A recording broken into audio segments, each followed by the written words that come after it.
नमस्कार मित्रांनो. तर आज माझी सुट्टी आहे आणि आपण जसा टेलिग्राममध्ये अपडेट केला होता का स्ट्रॅटेजी नंबर 2 मध्ये आज आपला ट्रेड बसत आहे. तर मी तिकडे बोललो पण होतं का आता सध्या बाईंग प्रेशर आहे सकाळी, तर आपल्याला एक सेलिंग प्रेशर येऊन द्या, त्याच्यानंतरच आपला ट्रेड करायचा. तर 11च्या आसपास काहीतरी एक सेलिंग प्रेशर आला, एक रेड कॅन्डल बनवली आणि जशी रेड कॅन्डल क्रॉस केली 15 मिनिट्समध्ये, तर मी जसा 24,000चा कॉल ॲड केला होता तो सेल केला आणि पहिले एंट्री केली तर आपला स्टॉप लॉस हिट झाला व्हॉलेटिलिटीमुळे. परत री एंटर केला आणि मार्केट लगेच खाली आला.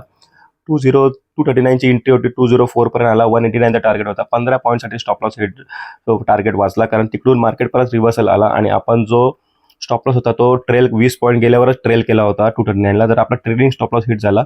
तर सेकंड ट्रेडमध्ये आपला ना प्रॉफिट झाला ना लॉस झाला आणि फर्स्ट ट्रेडमध्ये आपला जो 780 रुपयाचा प्रॉफिट आहे लॉस झाला होता. तर सांगायचा उद्देश याचा आहे का आज बघा काय झालं, आज भले आपला लॉस झाला आहे पण आपण पूर्ण रूल्स फॉलो केलेत आणि रूल्स फॉलो करून जर तुमचा लॉस होतोय तर त्याने तुम्हाला घाबरायची गरज नाही, कारण लॉस हा पार्ट ऑफ गेम आहे. पण लॉस आपल्या रेंजमध्ये पाहिजे, लॉस आपला लिमिटेड पाहिजे, रिस्क टू रिवॉर्ड आपला मॅच झाला पाहिजे. काल आपण 3,000चा प्रॉफिट केलाय आणि आज आपण लॉस फक्त 800 रुपयाचा गेलाय. तर आता आपण मार्केटच्या पैशांनीच आपल्याला मार्केटचेच पैसे आपण मार्केटला परत दिले, स्वतःचे पैसे दिलेले आहेत, हे इम्पॉर्टंट आहे.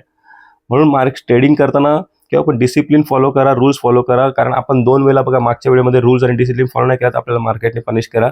नेहमी मार्केट असंच पनिश करेल जेव्हा तुम्ही रूल्स आणि डिसिप्लिन ब्रेक कराल.